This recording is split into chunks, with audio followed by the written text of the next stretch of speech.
Yeah, I don't remember. Oh wait, no, I remember that. He killed Rhino. Yeah, Spider-Man definitely killed Rhino at the end of that film. That much is crystal clear. But I got a couple more things. We're halfway into the show. We got a couple topics or questions here and pitches.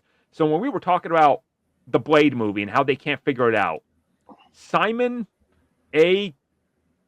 Kamutsa Fuda 502. Oh, I botched that one. That just sounds like you're being horrendously racist. I'm going to be. It does. Yeah. But that's no what way you cut that. It's just his reply to the whole Blade idea and hey, what should they do? He just simply said, "How about a vampire festival movie?"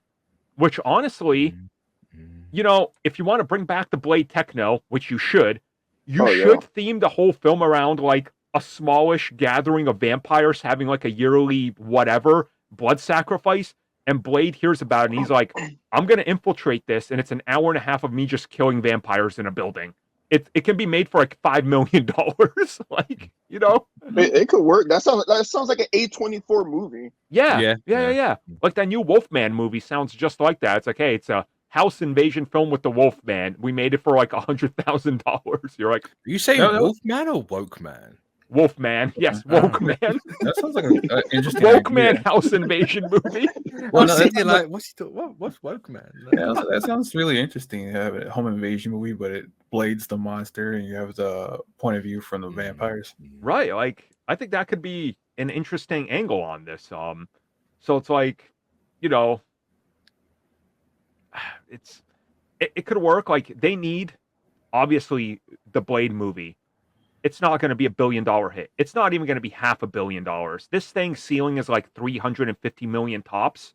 I mean, it has to come out to make money, right? That's true. Yeah, that's true too. Which actually we got a comment here from Nin the Shinobi, and he says, or they say, I'm not sure, male or female. I get the impression that Blade is coming out after Secret Wars because it's not going to factor into anything at all. Trying to hard focus on Doomsday and Secret Wars tie-ins right now. Which, I mean, Blade never made sense to me when they announced it. I was like, Multiverse Saga, and then you look at Blade, you're like, unless that's Wesley Snipes, which it wasn't when they announced it, you're like, how does this make sense, you know? The wildest thing is still having Blade appear at the end of Eternals.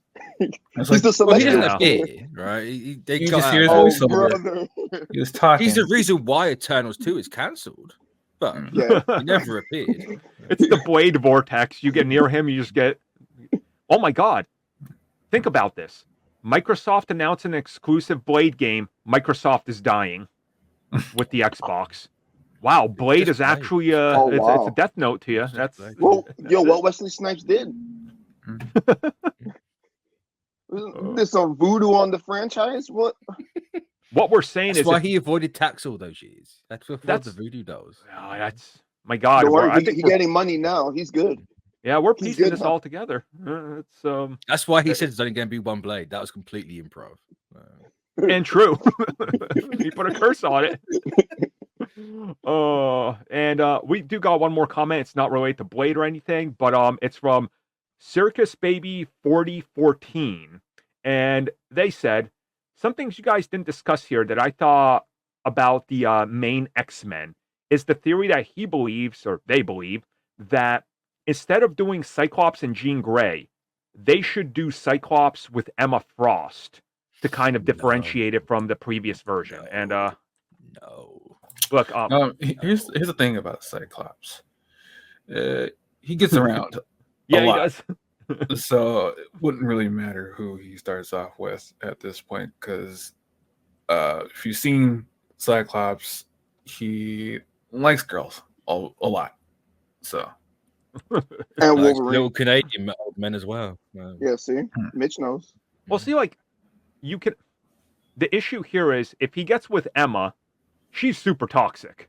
Oh yeah. If he gets with Jean, she's super toxic. So Cyclops is kind of stuck in the same relationship because, you have Jean and she's going to be like, I love you, Scott, but Logan. And you got Emma. She's like, I love you, Scott, but every guy that looks at me, so it's like, she's got, like at one point, it looked at saying like, they're saying like they love him. And then they checked his mind. He was thinking of Cyclope at the time. Yeah.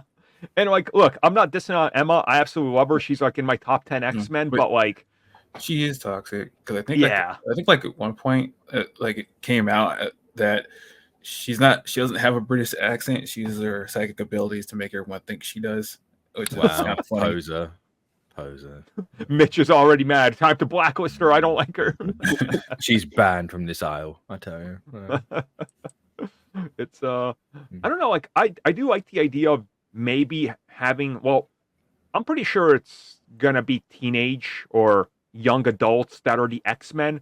So if there's a love triangle happening or a couple love relationships that Cyclops, Emma, Jean, maybe even a younger Logan are involved with, that falls in line with the X-Men in their early days and being teenagers. So like, I mean, it falls in line with them in their mid-30s and 40s and that's whatever true. timeline they end up in, because they're honestly like the CW permanently. It's always something about the relationship. It's like you have a child, he's literally teaming up with you from the future and you're still having relationship issues. Come on. It's wild. And everybody knows that Emma has been highlighted as like the homewrecker in the X-Men. So I wonder why. Full on go into that. It's just take that angle and run with it, because why wouldn't you? So we'll be back to talk more about Q&A. Next episode we'll probably get a little bit more because I'll have more time, and we're going to give it a couple more days to gather up questions. So stay tuned. Any topics or any ideas you guys have about any topics we talk about, that's what we're looking for to incorporate back into the show. Well, everybody, thank you for watching that video. And as always, you can like, subscribe, share, do whatever you will. Check out the recommended video that's popped up somewhere on the screen. And also, if you would like additional content, including more discussions and more unfiltered content, check out what we offer to the members section, which has new videos going up all the time.